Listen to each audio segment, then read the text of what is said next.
Labas vakaras. Mes šiandien ir vėl susirinkome toliau tęsti ciklą apie pranašus. Dievo širdis vargšams. Ir džiaugiamės ir vėl turėdami su savimi tėvą Ciarán O'Callaghan. Ir noriu tik priminti, kad šiuos susitikimus organizuoja Vadų akademinė sielovadą ir taip pat Kauno arkivyskupijos sielovadovos bendradarbiai. Galite mūsų stebėti YouTube kanale Kauno arkivyskupijos ir taip pat Kauno arkivyskupijos Facebook puslapyje ir taip pat galite abiejose šiose vietose rašyti visus savo klausimus. Prašysim tėvą Rastislavą pradėti mūsų vakarą maldą. Vākam Dievo Tēvo ir Sūnaus ir Šventosios dvasios. Amen. Viešpatie, tavo dvasia mums padeda suprasti tavo žodį. Tavo dvasia mums padeda susitikti su Dievu. Tavo dvasia mums padeda ir gyventi Dievo žodį. Padėk mums šiandien suprasti, apšviesk mūsų protą, padrąsink mūsų širdį, kad galėtume daugiau suprasti ir gyventi tavo žodį. Tad Dievo Tėvo ir Sūnaus ir Šventosios dvasios. Amen. Popiežius Pranciškus yra vienas iš tų pranašų, kurie kalba bažnyčiai, kurie kalbėjo Sename testamente, Naujame testamente. Dabar jis yra vienas iš tų pranašų ir dabar jis kalba dažnai, kadangi yra daug vargšų dėl karo, kuris vyksta Ukrainoje. Jis mato, kiek žmonių kenčia. Ir jis prašo maldos, jis prašo karalius arba politikus sustabdyti karą. Tai šiandien, kai mes susitinkame ir išgirsim apie pranašus, melskimės kartu, kad mes gautume tą pranašišką dvasią, kuri kviečia žmonių susitaikyti, padėti būtent tiems, kurie labiausiai kenčia. Dabar aš noriu paprašyti tėvą Ciarána pradėti mūsų susitikimą. Father Ciarán, please start your talk and speak to us. Okay.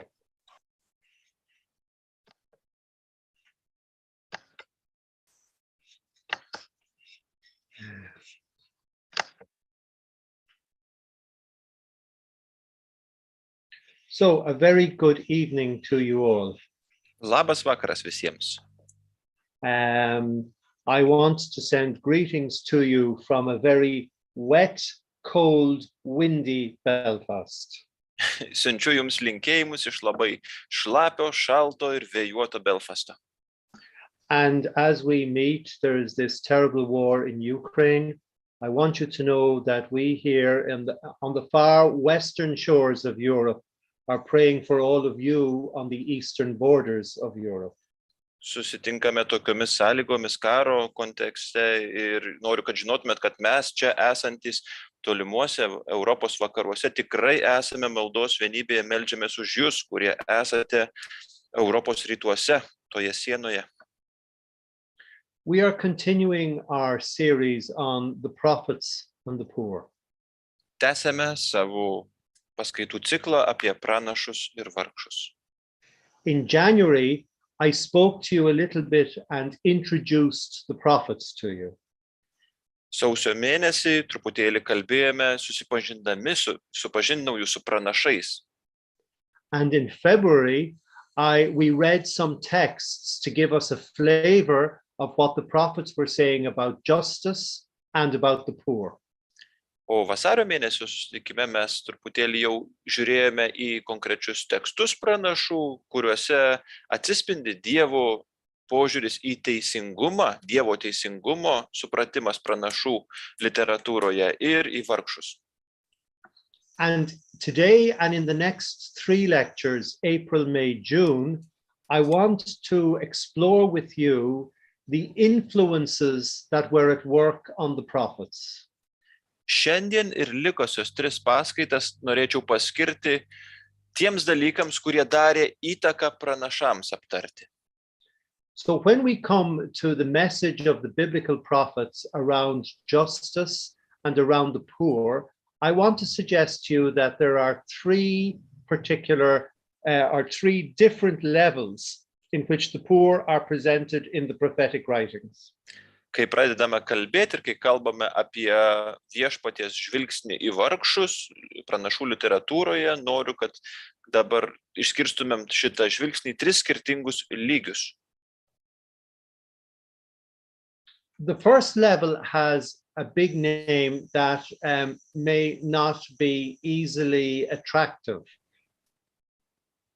Pirmasis lygis turi sudėtingą pavadinimą, kuris gali nelipti iš pat pradžių.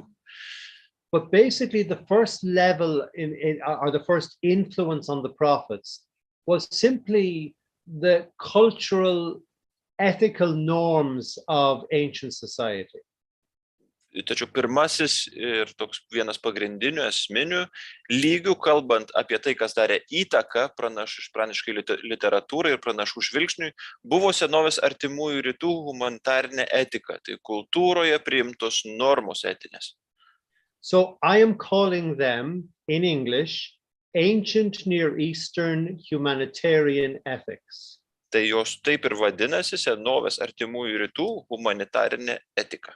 Now that is a mouthful. Tai sudėtingas iš tiesų pavadinimas.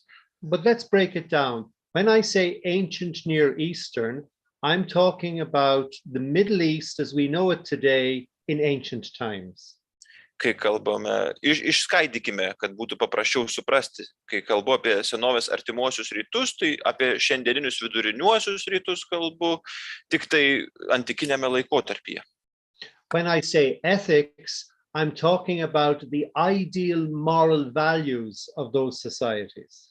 Kai sakau žodį etika, šitam pavadinime jis reiškia, apibrėžia idealias moralinės. And when I say humanitarian, I'm saying vertybės priimtinas bendruomenė, priimtinas kultūroje toje. Excuse me, Gintas.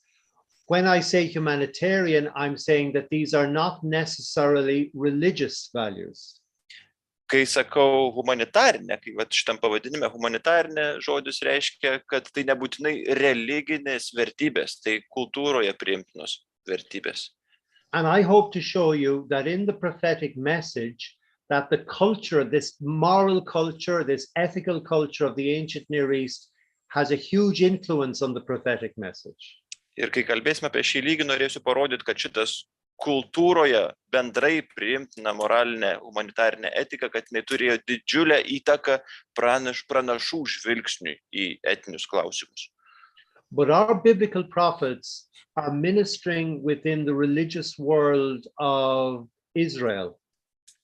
Tačiau skirtumas tas, kad pranašai, apie kuriuos kalbėsime, jie tarnauja ir jie priklauso religiniam izraelitų pasauliui. So a second level or a second influence on the prophetic message is the theology that flows from the Exodus event. Tai kitas lygis arba kitas dalykas darantis įtaką pranašiškai literatūrai ir jos etikai, tai yra išėjimo teologija, išėjimo įvykis. So last year we looked at the Exodus, that is that event whereby the Hebrew slaves in Egypt are rescued. They're brought through the wilderness and they're given the land of Israel. Praeitų metų cikle mes labiau peržvelgėme šitą temą ir kalbėjome jau atskirai apie išėjimo teologiją, tai yra kai prispaustus ir vergovėje gyvenančių žydų tautą iš Egipto viešpats pašaukė ir išgelbsti.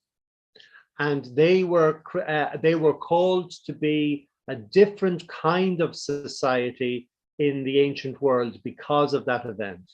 Ir dėl šio įvykio jie turėjo pašaukimą būti kitokio lygio socialinė bendruomenė artimųjų rytų pasaulyje. So the prophets will use the theology of the Exodus to challenge their society for its failure to live up to the values of the Exodus. Taigi pranašai naudoja išėjimo teologiją, kad mestų iššūkį bendruomeniai, kuriai akivaizdžiai nepavyksta gyventi pagal tas moralinės vertybės, pagal kurias jie įsipareigojo ar pagal kurias jie yra pašaukti gyventi išėjimo įvykių pačiu. And the final influence or final level in the prophetic message is the theology that comes after the exile. Now, maybe you say that again first. Ir trečiasis lygis, tai trečiasis dalykas, kuris padarė įtaką pranašų literatūrai, tai yra teologija, kuri buvo po tremtinio laikotarpio teologija. By exile, I mean that in the year 586 BC, the Babylonians completely destroyed Jerusalem and exiled the best people to Babylon for 50 years. Kai sakau po tremtinės, čia reikšmė yra, kalbame apie Babilonijos tremtį, kai 586 metais prieš mūsų erą babiloniečiai visiškai sugriovė Jeruzalę ir ištrėmė Izraelio tautą į Babiloniją, kuri truko apie 50 metų. And when the people returned again to the land of Israel, they began to reflect and do their theology out of the experience of exile. Ir kai žmonės grįžo, kai Izraelio tauta grįžo po tremties, jie pradėjo permastyti teologiją, savo turimą teologiją, žvilgsnį į religiją, žvilgsnį į Dievą, permastyti tremties įvykio kontekste. Ir tai pagimdė teologinę tam tikrą judėjimą atskirą. And we're going to see that event of coming back from exile and the theology that arose out of it has also a significant influence on the prophetic message. Ir trečias lygis būtent apie tai ir kalba, kad labai didžiulę įtaką padarė ta teologija, kuri kilo iš mąstymų, po tremtinio laikotarpio Izraelio gyvenimo. Now, before I go a little further, I'd like you to think about what society looked like in the ancient world. Prieš einant toliau, noriu pradžioje, kad pagalvotumėm apie tai, kaip atrodė bendruomenė, kaip atrodė žmonių bendruomenė senovėje artimųjų rytų pasaulyje. If you could think of a very tall pyramid, jei galėtumėte įsivaizduokit labai aukštą piramidę, that goes way up into a very sharp point, kuri eina į labai smailios viršūnės. The top 5% of society in the ancient world consisted of the king and the aristocracy. Aristokratai ir karalius užėmė 5% visuomenės, tos aukščiausia ta grėtinėlė, aukščiausias sluoksnis užėmė 5%. And they were at the very top of the pyramid. Ir jie buvo piramidės viršuje, aukščiausiasis socialinis sluoksnis.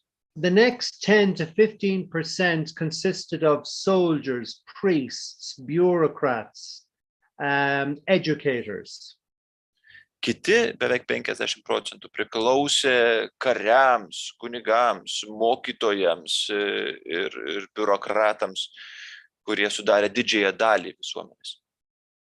And then you might have had about 10% of people who were craftsmen, like working with metal or working with various trades and crafts. Tada amatininkai apie 10% sudarantis, kurie dirbo su mediena, su akmeniu, su įvairiais amatais užsiėmė. And they were at the service of the king and the aristocracy. Ir jie jau tarnavo, jie buvo tie, kurie buvo tarnai aristokratijos ir karaliaus. So the vast majority of the other people were simply poor peasants. O visi likusieji žmonės buvo paprasti vargšai. So my point is this, that when we come to read documents from the ancient world, we need to remember that only a small percentage of people were able to read and write. Tai kai mes skaitome kažkokius tai dokumentus iš antikinio pasaulio, kažkokius raštus likusius, turime prisiminti, kad tik labai mažas procentas visuomenės galėjo ir mokėjo skaityti ir rašyti. So the texts that we're going to look at tonight and over the next few lectures are really the texts of the aristocracy. Ir tie tekstai, kuriuos žvelgsime šiandien, kurie formavo, kuriuose apsispindi etika, jie iš tiesų buvo parašyti tų 5 viršutinių procentų aristokratų. So the vast majority of people, the poor, they left no texts at all. Tai didžioji žmonių dalis, didžioji visuomenės dalis po savęs nepaliko jokių rašytinių dokumentų, jokių tekstų. With that in mind, then, there are 4 aspects of the morality of the aristocracy that I want to explore with you. Ir tai turint galvoje, žvelgsime, yra 4 aspektai moralinio mokymo, kuriuos aprašė ir kuriuos mes peržvelgsime iš aristokratų pusės. So the first level, which I want to talk to you about this evening, is what I call moral education. Tai pirmas aspektas, pirmas lygis etikoje buvo moralinis mokymas. So these are the values that the nobility were encouraged to practice. Tai buvo vertybės, kurios aukštuomenė buvo drąsinama arba raginama praktikuoti. And then in subsequent lectures, in April, I'm going to look at the role of the king, the role of the law. Kitam paskaitom balandžio mėnesį žiūrėsime į karaliaus vaidmenį ir įstatymo vaidmenį. And then in May, I'm going to look at these ancient societies were also religious societies, and they had a spirituality that was focused on the poor. The aristocracy had a spirituality that was focused on the poor. O gegužės mėnesį žvelgsime į tam tikrą dvasingumą, kurį turėjo ir kurį praktikavo aristokratija, būtent nukreipta į vargšus. Tas dvasingumas į vargšų, nukreiptas orientuotas į vargšus. Tai gegužės mėnesį. Sorry, Tintas. So, yes. In other words, the 4 aspects that I'm going to look at today and next time are moral education, the king, the law, and a spirituality of the poor. Taigi 4 etikoje dominuojantis aspektai, kuriuos žiūrėsim, tai moralinis mokymas, karalius, įstatymas ir dvasingumas nukreiptas į vargšus. I have there in front of you an Egyptian text. Štai prieš mūsų akis yra egiptietiškas tekstas. We will come back to this again. It's from the Book of the Dead. Tai iš mirusių knygos ištrauka ir prie jo mes dar sugrįšime. And we have learned how to read this text. Mūsų laikais mes jau išmokome, kaip šios tekstus skaityti. So these and other texts exist, are available, have been translated, and it's some of these that I want to share with you. Tai šie tekstai egzistuoja, mes juos galime prieiti, suprasti, perskaityti ir jais norėsiu truputėlį pasidalinti. So I would like to now begin to share some texts with you that capture the kind of education, ideal moral values of the aristocracy of the ancient world. Taigi dabar pradėsime ir į pirmąjį etikos aspektą, moralinį mokymą, kuris dominavo aristokratijoje, kuris buvo raginama net ir aukštuomenę praktikuoti, tas moralinės vertybės idealias. Now again, in the ancient Near East, in the Middle East in ancient times, the aristocracy were educated to care for the poor. Vėlgi senovės artimų rytų moralinėme mokyme rūpestis vargšais buvo visuomet pabrėžiamas, net ir aristokratų mokyme. And the love of the poor was considered important. Ir netgi meilė vargšams buvo laikoma labai svarbi. Now, obviously, a question we're going to ask, maybe not this tonight, but maybe the next time is, a lot of these texts are putting forward an ideal, but the reality falls short of the ideal. Vėlgi turim prisiminti, kad dauguma šių tekstų iškelia gyvenimo idealą, tačiau realybė, netgi tų pačių, kurie rašė, gyvenimo realybė dažnai būdavo atitolusi nuo šitų idealų. So for the moment, we're going to look at the text in terms of the ideal moral values that they communicate. Tai šiuo akimirką šioje paskaitoje mes žiūrėsime į pačius tekstus ir tą idealą, kurį buvo savo išsikėlęs senovės artimųjų rytų pasaulis. And the majority of texts here come from Egypt and they come from Mesopotamia. Dauguma iš tekstų, kuriuos šiandien nagrinėsime, yra atkeliavę iš Egipto arba iš Mesopotamijos. So for Mesopotamia, I mean what would be essentially Iraq today. Kai sakau Mesopotamija, tai kalbu geografiškai apie šiandieninio Irako teritoriją, apie tą vietą. And again, this is what some of the texts look like. This is an Egyptian text. Štai dar vienas egiptietiškas tekstas ir kaip jisai atrodo. Okay, the names here are going to be a bit strange, so don't worry about the names. All I want you to do is to listen to the kind of language that is being used in these texts. Tekstai, pavadinimai tekstų gali skambėti truputėlį keistai ir tai noriu, kad nesusikoncentruotumėte šios pavadinimus, kurių gal negirdėjote ar niekad negirdėsit, bet labiau į kalbą, kuria yra perteikiama mintis šiuose tekstuose. So this is the text of a pharaoh called Merikare. Tai dabar skaitysime tekstą iš Merikare, faraono Merikare mokymo. And again, I just want you to look at the date here. We're able to date him somewhere, not accurately, but somewhere between 2100 and 2017 before Christ. Noriu, kad pastebėtumėt, kad mes tiksliai datuoti negalim, bet jau žiūrėkit, ant kiek pakankamai tiksliai, jau net 100-metį galim pasakyti, kad šis tekstas yra, jo data yra maždaug 21 amžius prieš mūsų erą, tai 2100 maždaug metų prieš mūsų erą. And that means about 800 years before Israel came into being.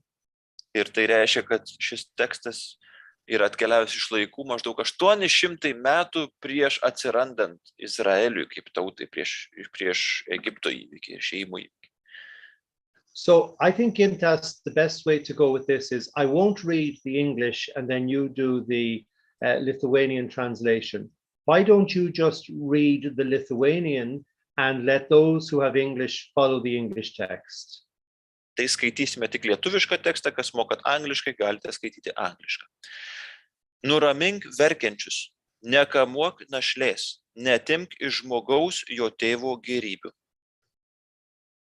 Okay, we're going to come back on some of the language of that in a moment. Let's go to somewhere between 2000 and 1000 before Christ. Prie tekstų dar grįšime, dabar pasižiūrėkime į kitą mokymo tekstą, maždaug 1000-2000 metų prieš mūsų erą. Nevalgysite, kai šalia stovi kitas, nebent ištiestumėte ranką, kad pamaitintumėte ir kitą. Žmogus yra niekas, vienas turtingas, kitas vargšas. Tas, kuris pernai buvo turtingas, šiemet yra atskalūnas. Jūs taip pat galite pasiekti tašką, kai kas nors duos jums trupinius. Now, again, that might sound very mercenary, very selfish, but the idea is you help the poor because one day you could be poor and need to be helped. Tai gali skambėti labai savanaudiškai, kad tu turi padėti vargšams, nes vieną dieną tu pats gali būti vargšas ir tau reikės pagalbos, bet žiūrėkite, kokį turi mokymą. So here's a teaching of another person called Fistus, again 2000 to 1000 BC. Ir dar vienas Fistis mokymas, maždaug datuojamas 2000 metai prieš Kristų. Ta, kuris duoda maisto vargšams, dievai sutiks palankiai amžinybėje, nes kai duodama maisto, Dievo širdis džiaugiasi labiau nei gaunančiojo širdis. I just want to say about this, I think the first time I came across these texts, I was very surprised because we're talking about texts that were written before biblical Israel ever existed. And look what's being said here. If you help the poor, you will be welcomed by the gods into in eternal favor. That when you give something to the poor, the heart of the God rejoices. Noriu, kad pastebėtumėte, kad šitie tekstai parašyti tada, kada biblinis Izraelis, kokį mes šiandien pažįstame, net neegzistavo. Ir štai mes jau girdime tokią sampratą kaip amžinybė, kalbėjimą apie tai, kad jeigu duosi vargšams, tai palankiai Dievai sutiks amžinybėje. Arba apie Dievą, kuris apdovanoja tą, kuris elgiasi, moralų Dievą, kuris sako, kurio širdis džiaugiasi labiau negu gaunančiojo širdis.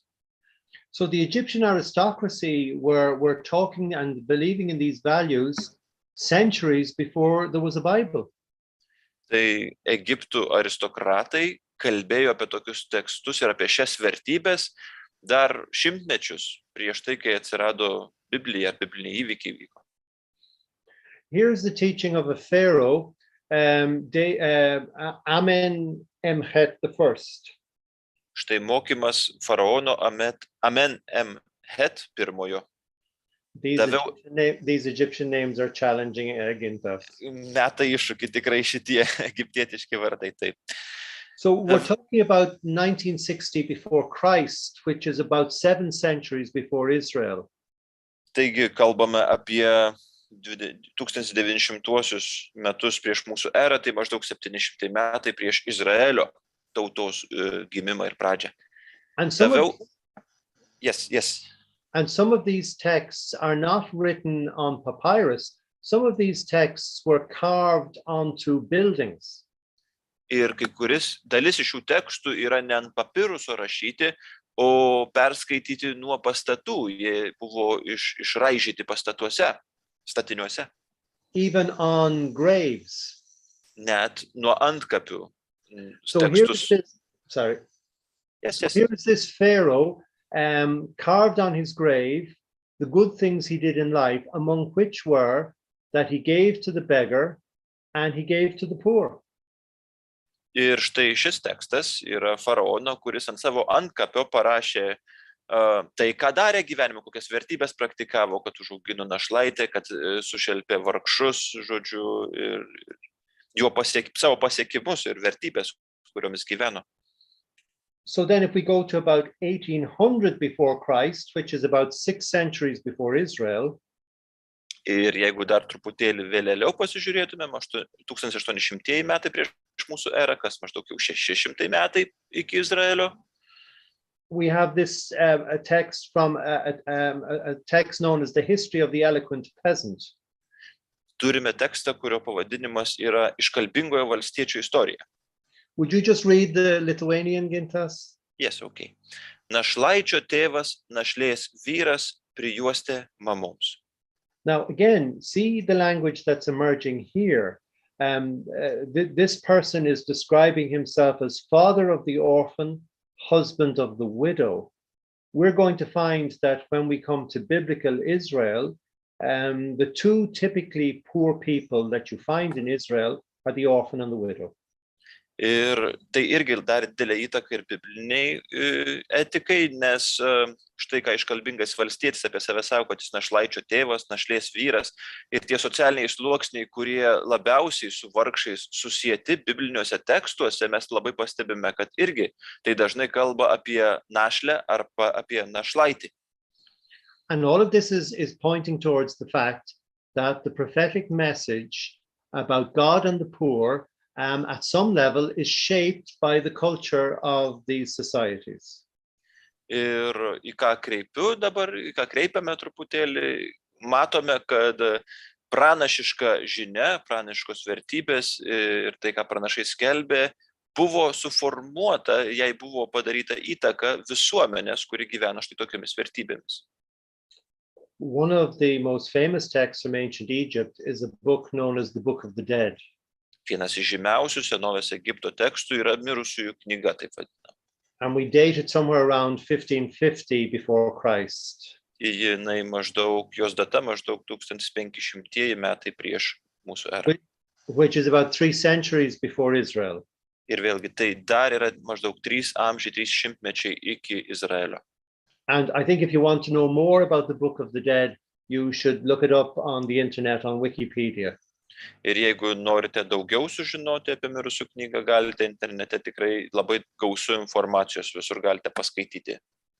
The book is divided into chapters, which in English are known as spells. I don't know why, but that's the word that's used. Knyga yra suskirstyta į skyrius, kurie anglų kalboje pavadinti burtažodžiais. Nežinome, kodėl pavadinimas būtent ne skyrius, o 125 burtažodžiai. Would you read the Lithuanian, Gintas? Yes, okay. Aš daviau duonos alkaniems, vandens ištroškusiems, drabužius nuogiems ir praėjimą tiems, kurie neturi laivo. Okay. So again, look at the language that's being used here. Bread to the hungry, water to the thirsty, clothing to the naked. We could jump ahead to Matthew 25 and Jesus' parable of the general judgment. And you have the good and the bad. And what do the good do? They give bread to the hungry, drink to the thirsty, clothing to the naked. So we're beginning to see that some of these values that make their presence felt in the Bible are cultural values of these societies. Taigi pažvelkite į tekstą, aš daviau duonos alkaniems, vandens ištroškusiems, drabužius nuogiems. Čia galime šokti į priekį ir ne tik apie Izraelį, bet jau apie Jėzaus laikus, į Mato 25 skyriaus palyginimą apie teismo dieną, kai Jėzus sako, jūs, kai aš buvau alkanas, mane pamaitinote, kai buvau nuogas aprengėte, kai ištroškęs pagirdėte ir kai tai darėte mažutėliams, darėte ir man. Ir tas vertybės, kurias išryškina netgi Jėzus, mes matome dar prieš Izraeliui, esant kaip tautai, Izraeliui kaip bendruomeniai, dar prieš atsirandant atkeliavusias. Tai tas vertybinės sąsajas ir kas darė įtaką tai senovės artimųjų rytų pasauliui, mes galime pamatyti dar senovės Egipto tekstuose. Again, this is a carving from a standing stone, which is very often called a stela of some character called Mentu Wasre. Vieno veikėjo vardu Mentu Wasre. Stela yra toks kaip tarsi paminklas, paminklinis akmuo, kuriame irgi randame tekstus išraižytus senovės Egipte. So again, it's a kind of a memorial stone on which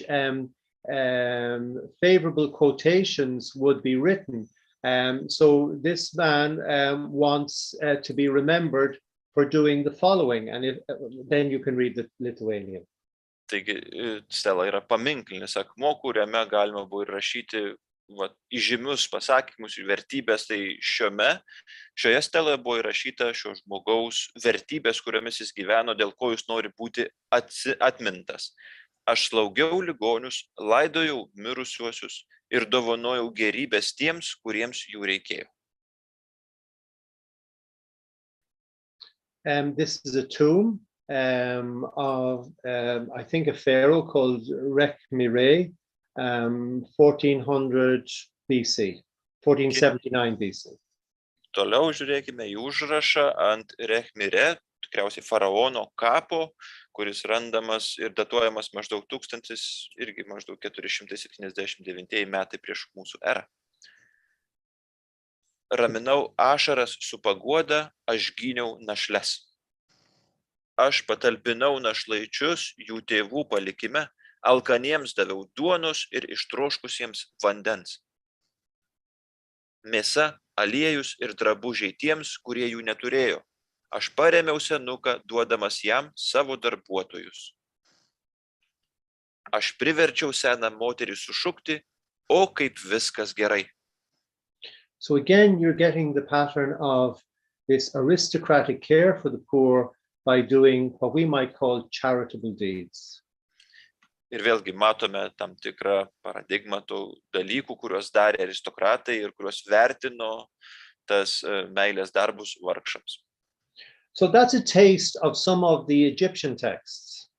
Tai truputėlį paragavome, prisilietėme prie egiptiečių tekstų. When we come to Mesopotamian texts, they tend to be all on baked tablets. kai kalbame apie Mesopotamijoje randamus tekstus, jie daugumoje didžiausia dalimi yra randami ant atskirų akmens plokščių. So if you look at the image here on the left, it's a baked clay tablet, and you can see all these little indentations. These are actually letters of an alphabet. Ir kairėje štai matote išdegtą molį, jie išdegindavo tą molį ir ant molio įrašė štai tokius, kas panašu hieroglifus, bet tai yra jų alfabetas, tai yra tekstas. And we have learned how to read this. Ir mes jau dabar moksle mokame skaityti tokius tekstus. So here's a typical proverb from Mesopotamia, if you take it, Gintas. Yes, okay. Štai tipiška Mesopotamijos patarlė. Jei vargšas nepažįstamasis įlenda į jūsų namus ir prašo pagalbos, duok jam duonos. Prašau, paruošk jam gražią nakvynę. Ištiesk jam ranką. Jis prisimins tai ir šią vietą. Vėliau jis gali būti turtingas ir tai bus tavo garbei. Okay, it feels a little selfish, but basically it is help somebody because he may help you when he's in a better position. Tai gali skambėti truputėlį savanaudiškai, bet tai pakankamai logiška antikiniai kultūrai, kad padėk vargšui, nes kažkada jis gali būti geresnėj vietoje negu tu ir prisiminti tai. So these are texts which show that these moral attitudes, these educational attitudes, are that the aristocracy, are these moral attitudes that the aristocracy were being educated towards. These texts reflect this attitude in the higher levels of society. Tai prisilietėme prie egiptietiškų ir Mesopotamijos tekstų, kurie truputėlį apžvelgia, truputėlį atskleidžia, kaip būtent aukštesnieji aristokratų sluoksniai visuomenės žvelgia į moralinę etiką, į moralės klausimus ir kas daugiausiai atsispindėjo, kalbant apie vertybės. And these attitudes, these cultural moral attitudes, are indeed reflected in the writings of the biblical prophets. Ir tie patys motyvai, tie moraliniai etikos ir vertybiniai motyvai, jie aidi tarsi iš senovės antikinio pasaulio atpažįstami etikinės etikos normos, jos aidi ir bibliniuose tekstuose. So I'm going to look at a text with you now. I'm taking a text from the prophet Ezekiel, chapter 18. Taigi pažiūrėkime, kaip tai atrodo bibliniuose tekstuose. Dabar ženkime į pranašo Ezekielio knygos 18 skyrių. So maybe the easiest way to do this is, again, Gintas, if you would continue to read the Lithuanian translation, and those who don't have Lithuanian following this lecture might just read for themselves the English translation. I'll explain what the text is about in a moment. Okay. Tai dabar aš perskaitysiu tik lietuviškai, o angliškai, jeigu kas klauso paskaitos angliškai, tai angliškai gali ir sekti tekstą patys. Jei žmogus yra teisus ir elgiasi teisingai ir teisiai, jei jis alkuose nevalgo, savo akių į Izraelio namų stabus nekelia, neišniekina savo artimo žmonos, nesiartina prie moters per jos mėnesines, jei jis nė vieno neskriaudžia, skolininkui grąžina jo užstatą, nieko prievarta neatima, duona su alkanu dalijasi, nuogą drabužiu dengia, jei jis už palūkanas neskolina ir nelupikauja, nuo neteisybės savo ranką sulaiko, teisingą nuosprendį daro žmonėms susiginčijus. Jei jis gyvena pagal mano įstatus ir ištikimai elgdamasis vykdo mano nuosprendžius, toks žmogus yra teisus, jis tikrai bus gyvas, tai viešpaties Dievo žodis. So the question in Ezekiel's time was, who gets punished for sin? Ezekielio toks moralinis klausimas, jo laikų klausimas labai svarbus, kuris buvo keliamas, yra, kas yra baudžiamas už nuodėmę. So does the sinner get God's punishment, or does somebody else in the family get the punishment because of the sinner? Ar bausmė už nuodėmę krenta pačiam asmeniui, kuris tą nuodėmę daro, ar visai šeimai, ar jo palikuonims, jo giminiai krenta bausmė nuo Dievo už padarytą nuodėmę. So Ezekiel takes the case of 3 men. Ezekielis paima tarsi tokį pavyzdį, kalbėdamas apie 3 vyrus. A grandfather, a father, and a son. Senelį, tėvą ir sūnų. The grandfather is good, the father is bad, and the son is good. Senelis yra geras, tėvas yra blogas, o sūnus vėlgi yra geras. So there we go. And you can look this up for yourselves. So the grandfather is a good man, is a just man. The father is unjust, and the grandson is just. Galite patys pasižiūrėti, štai yra eilutės tos skyriaus, kuriuose galite rasti šitą prašymą ir šitą istoriją. Tai senelis yra laikomas teisingu žmogumi, tėvas neteisingu ir anūkas vėl teisingu žmogumi. So basically what Ezekiel is going to argue is whoever sins gets the punishment. It doesn't get extended to somebody else. Ir Ezekielis iš tiesų kalba apie tai, kad tas, kas nusideda, gauna bausmę, tai nepersiduoda kitiems. But what I would like you to look at now is, why does Ezekiel consider the grandfather to be a just man? Ir norėčiau, kad pažvelgtumėm, kodėl Ezekielis senelį laiko teisingu ir teisiu žmogumi. And that's what's in verses 5 to 9 of chapter 18. Ir tai 18 skyriaus 5-9 eilutės. And when you read those verses, one of the reasons that the grandfather is considered to be a just person is because he exhibits those cultural values towards the poor and the weak. Skaitydami 5-9 eilutės, pastebėsite, kad senelis yra laikomas teisiu ir teisingu žmogumi, ir vienas iš dalykų, kuo tai yra remiamas toksai jo vertinimas, yra jo geras elgesys su vargšais ir silpnaisiais. Now, there are other things in there as well. If you read those verses 5 to 9, there are particularly Israelite religious ideas, but specifically, it's the grandfather's attitude towards the poor and the weak that make him a just man. Jeigu skaitysite, pamatysite nuo 5 iki 9 eilutės ir kitų daug religinių aspektų, kodėl laikomas teisiu žmogumi senelis, bet pabrėžti ir šitie dalykai, jo požiūris ir jo elgesys su vargšais ir nuskriaustaisiais. And again, you can read on for yourself as the description of the father and of the son. The father does the opposite to the grandfather. He is not a just man, and one of the reasons is because he exploits the poor. Ir toliau tėvo aprašymas nuo 10 iki 13 eilutės, ir jisai yra priešingybė senelių, ir tarsi viskas aprašyme yra priešinga, ir taip pat vienas iš dalykų, kuris yra pasakomas, kad jis išnaudoja vargšus ir silpnuosius.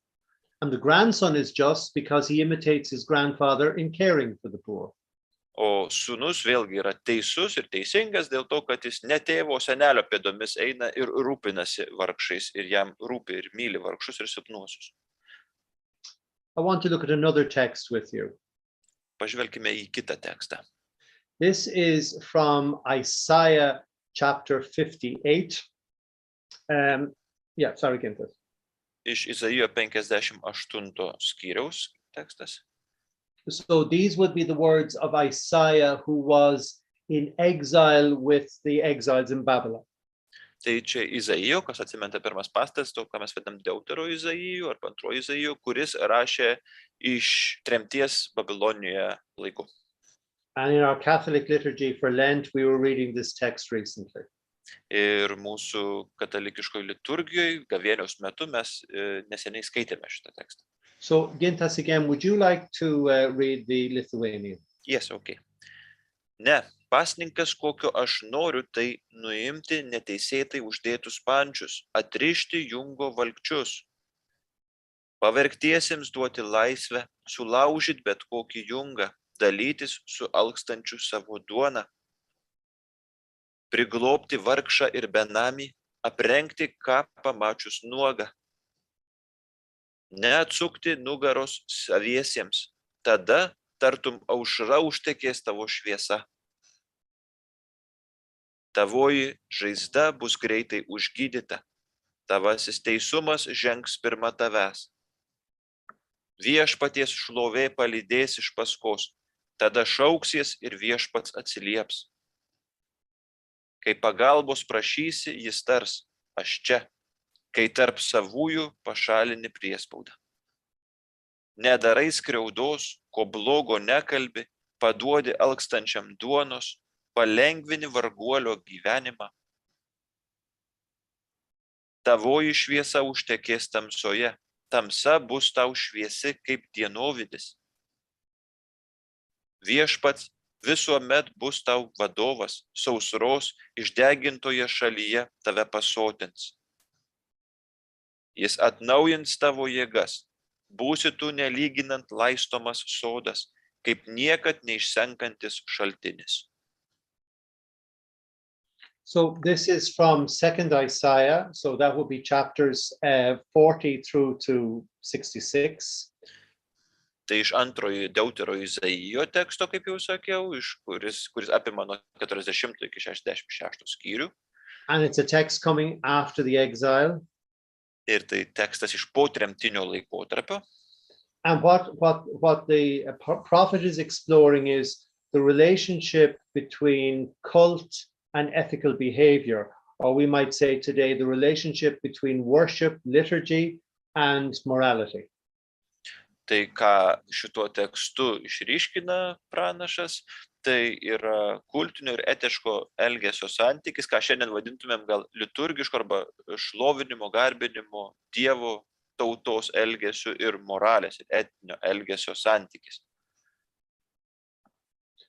And again, what we find with Isaiah here is he is very critical of religious people who engage in worship but who don't care for the poor. Ir čia mes randame būtent kritiką tiems žmonėms, tai žmonių grupiai, kurie labai religingi ir garbina Dievą, tačiau ignoruoja vargšus ir jų silpnuosius ir jų poreikius. And he argues that those cultural values of caring for the poor are more significant to God than the cultic worship. Ir jis sako, kad tie būtent kultūrinės etinės normos netgi Dievui yra svarbesnės negu liturginės normos, kad artimo meilė yra svarbesnė negu teisingas šlovinimo ir liturgijos būdas. And again, if you go back and look at that text, verse 6 puts a very strong emphasis on freeing the imprisoned. Vėlgi grįžtant į 6 eilutę to teksto, tai labai ypatingai pabrėžiamas išlaisvinimas kalinių arba nelaisvėje esančių žmonių išlaisvinimas. And again, if you look at verse 7, you'll find some of these cultural values that we've been looking at, like sharing food, helping the homeless, clothing the naked, not turning away from one who is poor. Ir 7 eilutėje tai randame tai, ką radome ir Egipto ir Mesopotamijos tekstuose, tai kultūriniai dalykai, artimuose rytuose, dalymasis maistu, pagalba benamiams, nuogų aprengimas, nenusigręžimas nuo savo bičiulio. So that's where I finish the presentation for this evening.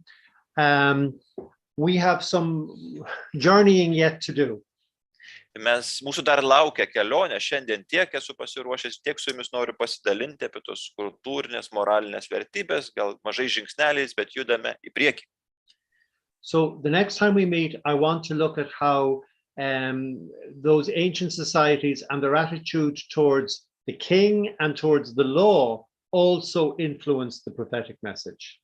Kitą kartą kalbėsime, kaip tos pačios senovės antikinės bendruomenės per karaliaus ir per įstatymo tarsi prizmę ir žiūri į vargšus, žiūri į moralinės normas. And in May, I want to explore with you how these societies were religious societies and how they understood what we today might call spiritual poverty. O gegužės mėnesį kalbėsime apie tai, kaip šios bendruomenės savo dvasinėme gyvenime, ką šiandien vadintume dvasinėme gyvenime, suprato ir puoselėjo kaip dvasingumo į vargšų pusę, dvasingumą nukreiptą į vargšus, į nuskriaustuosius. And by the time we get to May, then, I think we'll be able to see more clearly the influence of those cultural and religious values in those societies and how they influence the prophetic message. Tikiuosi, kad kol atkeliausime iki gegužės mėnesio iki dvasingumo, tose bendruomenėse jau mes turėsime tam tikrą vaizdą, kaip kultūra, kaip kultūrinis gyvenimas, tai ką šiandien irgi žiūrėjome, kokią įtaką darė tiems tekstams, į kuriuos mes žiūrime, pranašų tekstams ar dvasingumui netgi, kokią įtaką ir kokį spaudimą iš tiesų darė tų vertybių puoselėjimui kultūrinis tos dienos supratimas vertybių. And finally, in June, I will look at how the theology of Israel, both the Exodus theology and the exilic theology, also influenced the prophetic message. Ir galiausiai, birželio mėnesį paskutinė paskaita mūsų bus apie tai, kaip tos teologijos, kurios jau yra Izraelio, tai yra išėjimo teologija, išėjimo iš Egipto teologija ir grįžimo ir išėjimo iš tremties, po tremtinė teologija, taip pat padarė didžiulę įtaką etiniams vertybėms ir didžiulę įtaką pranašų literatūrai. So that's where I finished by way of presentation.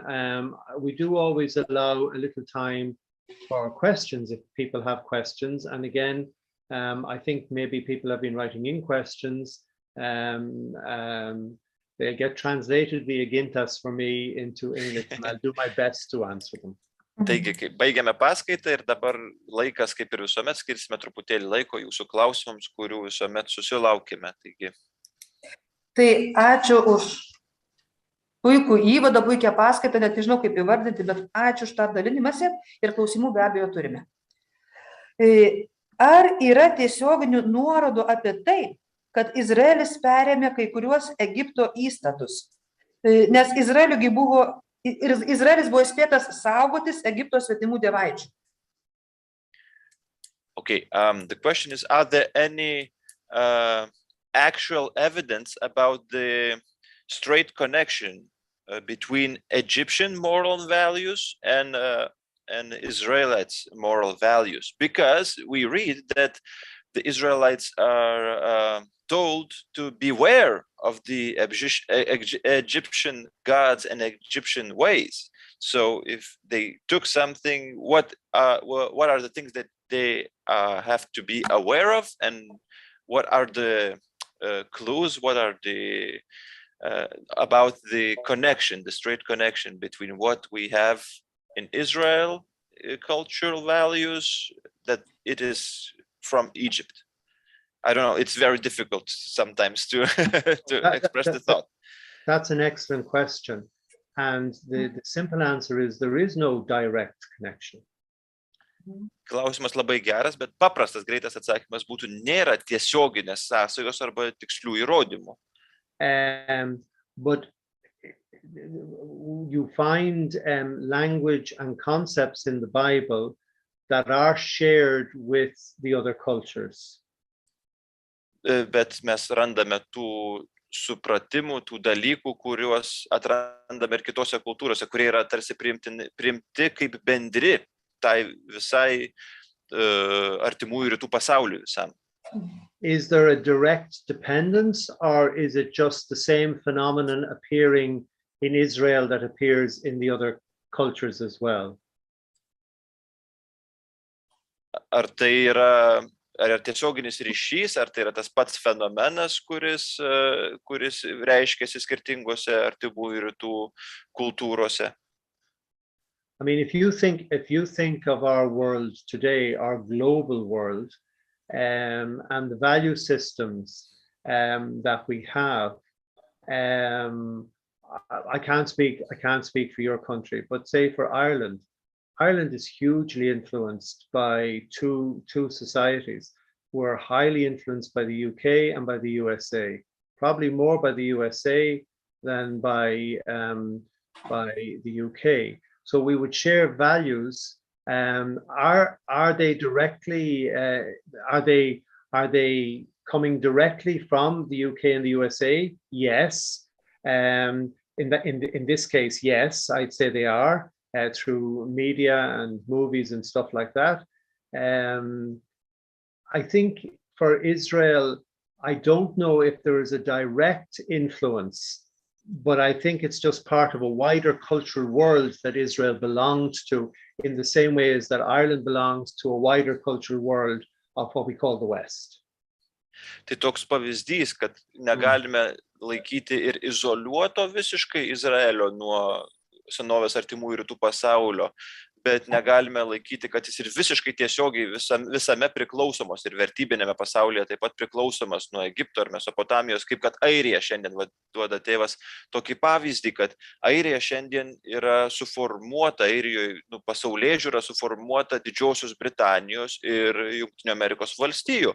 Ar tiesiogiai? Taip tiesiogiai per kultūrinius reiškinius, per kiną, per įvykius, per politiką, per visus dalykus suformuota ir negali bendruomenė gyventi, bet tai ar yra tas pats dalykas, nes jisai mūsų kultūroje, Airijos kultūroje, jisai savo išraišką turi tam tikrą, ar ne, tai priimta informacija ir priimtos kažkokios tai kultūrinės normos. Lygiai taip pat žvelgiant į antikinį Izraelį, tai mes galime suprasti, kad jis priklausė artimųjų rytų pasauliu, kultūriniam pasauliu ir bendruomenė ir nebuvo izoliuotas kažkaip tai nei kultūriškai, nei niekaip kitaip, nei geografiškai, jis buvo dalis, kur persipinė viskas, reiškia, ir kultūra, ir vertybės, ir ekonomika, ir visi šitie ryšiai, jie darė įtaką Izraeliui. Tai tiesioginė sąsaja taip jinai buvo, bet Izraelis mokėjo tarsi ir tas reiškėsi Izraelyje, tos pačios netgi galbūt kultūriniai tie patys dalykai turėjo savo išraišką. Čia taip pabandžiau išversti tą ilgą kalbą. I tried as best as I can. Whenever the Bible says beware, or the Bible says don't do something, it means that something is already happening. So if it's saying beware the Egyptians, it means there is cultural influence coming from Egypt, and therefore the Bible says beware it. Kai Biblijos skaitome ir kaip Biblijoje jau yra sakoma, kad saugokitės egiptiečių įtakos arba egiptiečių dievaičių, ar tai mes reiškia jau, tas reiškinys jau yra vykstantis, nes kitaip apie jį nerašytų. Kai sakoma Biblijoje saugokitės kažko tai iš Egipto, reiškia tai jau yra grėsmė, kuri vyksta, apie dabartį yra kalbama. Tai labai paprasta suvokti, kad jeigu tai yra parašyta, tai tada reiškia, kad tai jau vyko izraelitų tarpe kažkokia tai asimiliacija su egiptiečiais. And there are parts of the Bible where we can see a direct influence. For instance, there's a section of the book of Proverbs which is simply a Hebrew translation of Egyptian proverbs, word for word. Ir yra tiesioginių, yra visiškai tiesioginių įrodymų apie įtaką, Egipto įtaką, tautosakos įtaką izraelitams, pavyzdžiui, patarlių knygos tam tikra dalis yra žodis žodin išvertas egiptiečių tekstas. Reiškia, egiptiečių tautosaka, egiptiečių liaudės išmintis. Ir tai pateko į Bibliją. And when we look at the spirituality of the poor in 2 lectures' time, there is a Pharaoh who wrote a hymn in honor of the sun, and that hymn has been translated into Hebrew and is now one of our psalms. Ir kai skaitysime apie kai mokysimės apie dvasingumą nukreiptą į vargšus, mes skaitysime vieną tekstą, vieno iš faraonų tekstą, kuris yra himnas parašytas šlovingam sūnui, ir tas himnas buvo išverstas ir tapo viena iš mūsų psalmių. And finally, I would just say, if you go to the first chapter of the book of Zephaniah, you will see that that God is complaining that the people of Israel have let themselves come too much under foreign influence, both in terms of culture and way of dressing, etc. Ir mes matome ir kritišką žvilgsnį pranašo Sofonijo, kur pirmosios skyriuose mes skaitome, kad jisai kritiškai žvelgia ir kai jau perspėja izraelitus, kad jau per daug iš užsienio, reiškia, iš kitų tautų ateina per daug įtakos ir etiniam vertybėm, ir religiniai pasaulėžiūrai. Ir jis perspėja Izraelį. So my answer to the question, to bring it to an end, is to say that it's complicated. In some cases, it seems to be shared cultural values. And in some parts of the Bible, there is a direct influence. Tai toks kompleksinis klausimas, tai kompleksinis yra atsakymas, kad kai kuriuose Biblijos tekstuose mes matome, kad tai tiesiog padaryta įtaka, bet reiškinys yra jau tarsi Izraelio atsakymas ir Izraelio išraiška. Ir yra tam tikri tekstai, kurie visiškai tiesiogiai priklauso, žodžiu, kitos tautos literatūrai ar tautosakai, ir tai yra panaudoti, nes jie irgi yra išmintis. Thank you for the excellent question. Ačiū už nuostabų klausimą. Dabar aš turėčiau klausimą. Kada iš tikrųjų izraeličiai darė teologiją savo gyvenimo permąstymą? Tremtyje arba po tremties? Tai yra...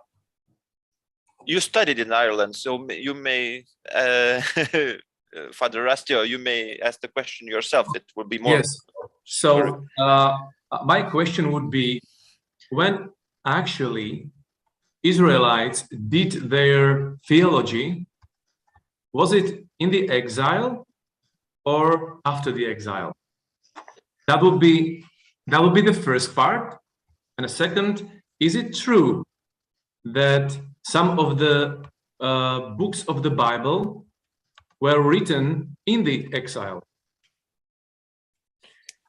The theology in the Bible, I would always say to students, don't think of the Bible as a book. Think of it as a library with different shelves and different types of literature on the shelves. So, for instance, the whole theology that comes from the Exodus, that is clearly pre-exilic. But a lot of the prophetic theology has a post-exilic dimension to it. So my answer to your question is both and. Some of it is pre-exilic and some of it is post-exilic. The Exodus stuff definitely pre-exilic, and some of the prophetic stuff after the exile. Yes, if you take, for instance, staying within the prophetic work, if you take prophets like Ezekiel and prophets like 2nd Isaiah, the base material for those books were formed during the exile. The editing of the books came after the exile, and the editing of other books in the Bible came after the exile. But the material itself was shaped during the exile in the case of those two. So yes, there are parts of the Bible that were indeed written or shaped during the exile. Thank you. Aš pradėsiu nuo pradžių, tėvas Ras. It's a long question. Oh, Gintas, I forgot. Directly to Ras's love. I'm sorry, atsiprašau. Ne, tai klausimas buvo apie izraeliečių teologijos netgi raidą ir kaip jinai, ar buvo po tremtinė, iki tremtinė teologija, ar jinai buvo rašoma per tremtį, ar yra knygų parašytų tremtyje, Seno testamento knygų, kurios ir...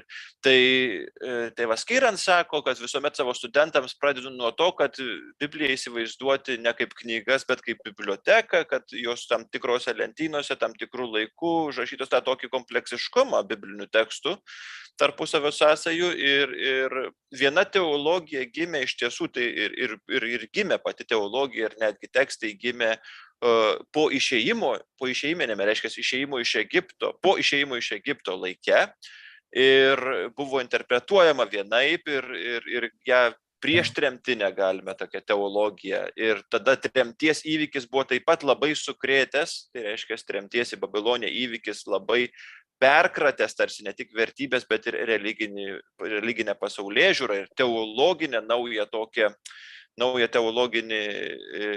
paspirtį davęs Izraeliui ir gimstanti tą naujas požiūris po tremtinėme laikotarpyje.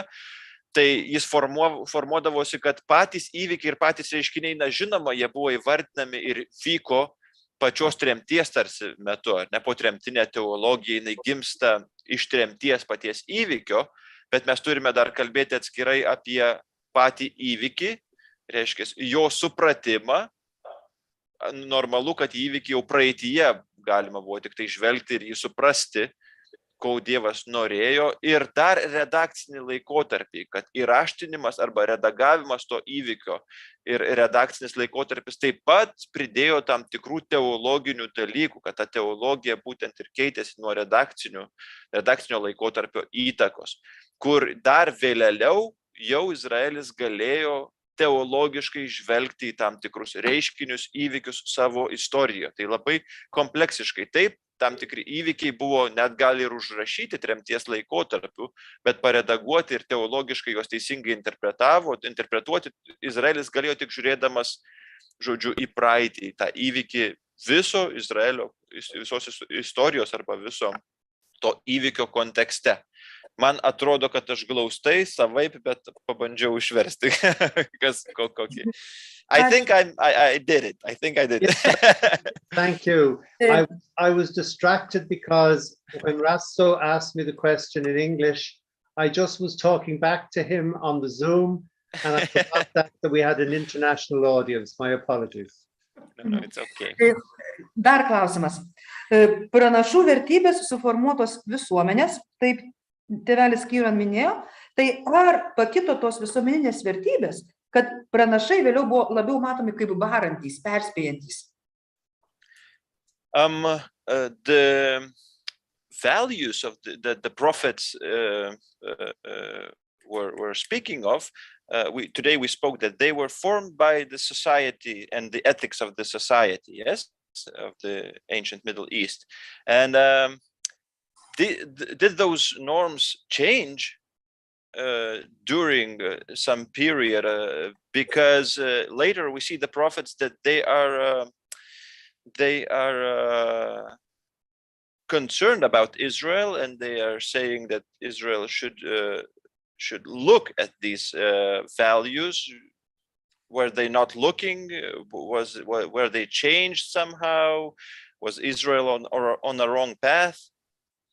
Or did Israel had a different view than the other countries, the other nations? That's a super question. What I think we're going to find is, when we go a little further, is that these values were very ideal, but the reality was far less than the ideal. Pradėdamas atsakinėti klausimą, norėčiau pasakyti, kad turime vėlgi prisiminti, kad tai buvo idealai ir tai buvo normos keliamos, aukščiausios normos, kurias įgyvendinti buvo labai sunku, kad jos nuo realybės jau net užrašymo laiku, net jeigu norimasi laikyti, buvo norima laikytis, jau buvo sunku jų laikytis. Ir tai nereiškia, kad visi jų laikosi. And we're going to see that through the Exodus, Israel was called to be a society that lived these values in a new and different way. Ir kad per išėjimo įvykį Izraelis kaip tauta buvo pašaukta šias vertybės išgyventi ir įgyvendinti visai naujų tam kultūriniam pasauliui būdu.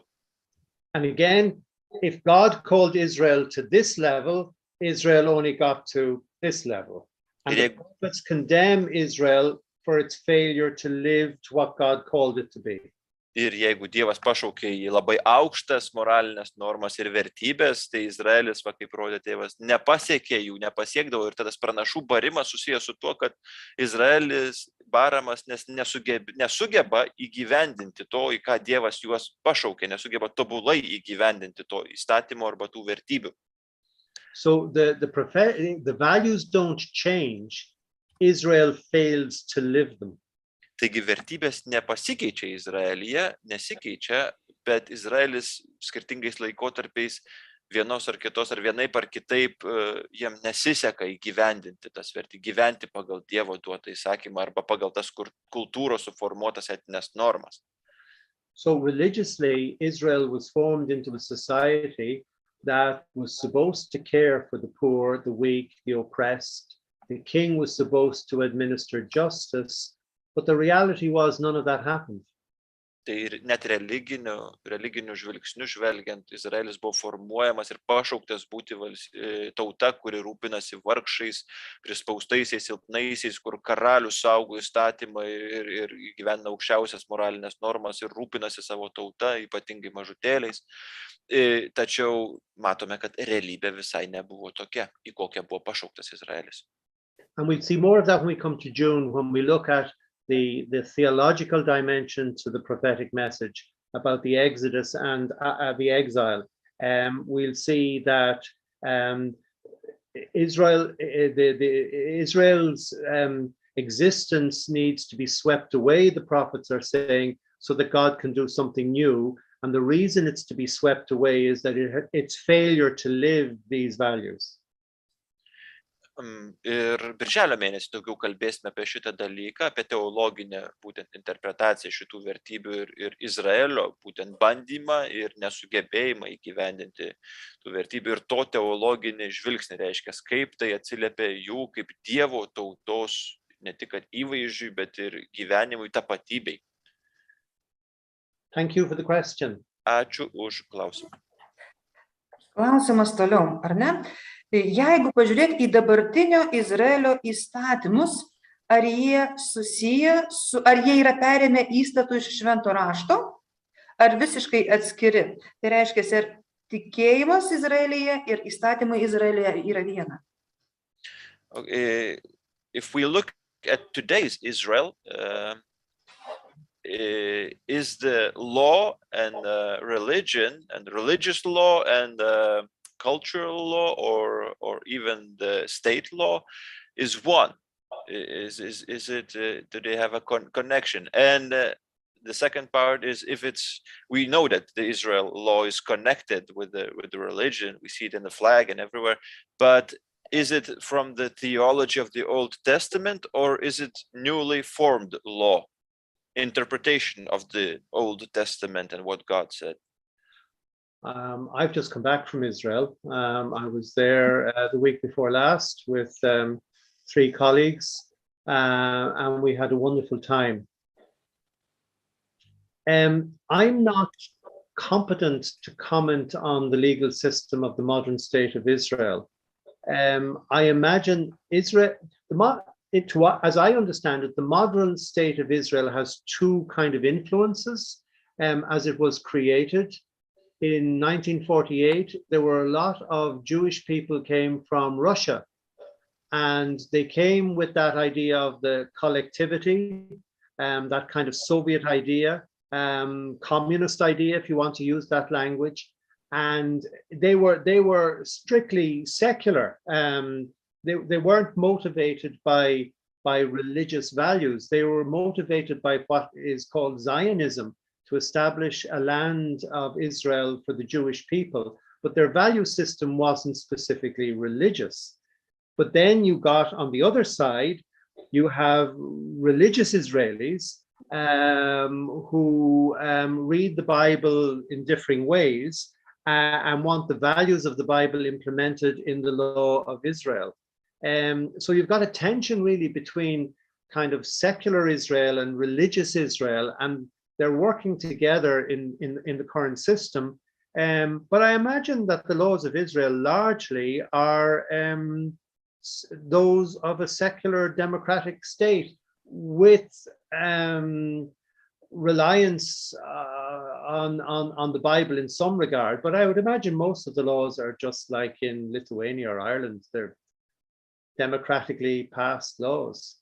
Tai visų pirma, neseniai buvau prieš porą savaičių Izraelyje ir ten, žodžiu, lankėmės kaip tik tai su keliais bičiuliais ir turėčiau pasakyti, kad nesu ekspertas šitos srities, tačiau yra apie modernaus Izraelio įstatymų ir įstatyminės santvarkos, reiškiasi, ir netgi įstatymų turinio srities specialistas. Tačiau tai kaip formavosi modernus Izraelis arba moderni valstybė šiandienė, truputėlį pasakyti, truputėlį parodyti, parodyti ir atskleisti šitą atsakymą į šitą klausimą, nes 1948 metai, kuomet daug pabėgėlių, ypatingai iš slavų kraštų, iš Rusijos, atvyko į Izraelį, daug žydų iš tų kraštų atvyko, grįžo į Izraelį, formavosi iš tiesų labai naujai formavosi šitą valstybę ir jie turėjo moralinius tam tikrus įstatymą, jie buvo žydai, bet labai sekuliarūs, labai nereligingi žydai ir jie labai įnešė dar naują tokį tarsi vėją, naują požiūrį ir netgi po to, kas gimė kaip įstatyminė bazė Izraelio valstybės, dabartinės demokratinės Izraelio valstybės, negalim sakyti, kad tai tiesiogiai remiasi šventuoju raštu, turbūt kaip ir visų mūsų įstatymai, jie turi sąsają su moraliniu įstatymu, tačiau tai yra interpretacija ir tai naujai gimęs darinys, suformuotas 20 amžiuje Izraelio, apie modernę Izraelio įstatymą ir valstybę ir jos sąsają su Senuoju testamentu, turbūt toks komentaras. Ačiū. Dar porą klausimų, kol nenusibodo, ar ne? Tai iš tikrųjų, pačioj pradžioj pristatant antrąjį lygį, buvo paminėta visai kitokio lygio socialinė grupė, kuri meta iššūkį visuomeniai. Ar atpažinsta dabar, tėvelis Ciaranas, tokių grupių? In the beginning of this lecture, when we talked about the levels of the social or moral law, and on the second level, we talked about the social group that challenged the society, yeah. And can we see these kind of groups that challenge today's society? Can we take it from this? Can we see this level in today's society, in the Christian society, in today's world, the group, and how could we call them, the group that challenges the society? Yes, I mean, if you go back to ancient Israel and the context of the prophets, on one side, if you take the monarchy and the priesthood, and all of that, that's institution. So you have the institution of the monarchy, you have the institution of the temple, you have the institution of the priesthood, and all of those understand themselves as coming from God. So the king understands himself as having been, chosen by God. You have the priesthood, you have the temple. It's institutional religion, and the prophets challenge that. For its failure in so many ways.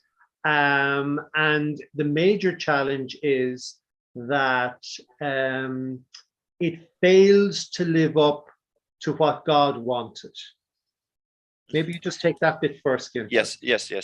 Tai visų pirma, žvelgiant į tą visuomenę, į socialinius lygius, apie kuriuos kalbėjom, tai kad socialiniai lygiai, apie kuriuos kalbėjom, kad karalius įstatymas, šventyklos, kunigų socialiniai sluoksniai, jie buvo suprantami ir pačių patys save suprato ir visuomenė suprantami kaip iš Dievo gautas atsakomybės ir turėjo atitikti tam tikras, ne tik kad moralinės vertybės, bet tam tikrą vaidmenį turėjo visuomenėje. Ir pirma problema čia ir kyla, kad to vaidmens neišgyvendavo net tie, kurie yra pašauktieji, nesugebėdavo live up to, tai reiškiasi įgyvendinti to pašaukimo, kam yra pašaukti ir visuomenės akyse, ir savo gal net pačių akyse. Dėl to ir atsirado tarsi taip kaip kontra ta grupė, kuri pabrėždavo, kad nesugeba net ir tie, kurie Dievo pašaukti, nesugeba įgyvendinti jiems užbrėžtų tikslų arba gyventi taip, kaip yra pašaukti. And then on the other side, you have our biblical prophets, and they are more charismatic. They're not connected to the institution. They're free of the institution. They understand their role and their call from God, and they are a kind of a counterbalance to the institution, and they criticize the institution. Ir taip, ta socialinė grupė, apie kurią mes ir kalbame visame šitam paskaitų cikle, yra pranašai, kurie taip pat save suprato kaip tiesiogiai gavus autoritetą ir savo vaidmenį, savo tapatybę kaip pranašų iš Dievo, tačiau jie jau nepriklausomai veikiantis bendruomenė arba visuomenė, nepriklausomai veikiantis nuo kitų tarsi ir iš Dievo gautų socialinių lygių, kaip nuo karaliaus, nuo šventyklos, nuo liturginių šitų. Ir jie sau leido tarsi Dievo būti ta grupė, kuri būtent ir meta iššūkį, kuri pabrėžia būtent tai, kaip Izraelis, kaip tauta, kaip karalius, kaip įstatymas, kaip visose šiuose kontekstuose pabrėždavo Izraelio nesugebėjimą gyventi pagal Dievo nubrėžtą standartą. I think in the church today, and hopefully in a lot of societies today, you have that same kind of balance or tension, the institutional and the charismatic. And I think the role of the charismatic is to criticize the institutional so that the institution functions as it should. And I think the history of the church has shown that over the course of the centuries, God has called up charismatic people to challenge the institution. Francis of Assisi is one man that comes immediately to mind, but he's only one of a whole series of people and institutions do not like to be challenged, whether they be state or church. But I think it's very important that there are groups who will challenge the institution to be better than it is.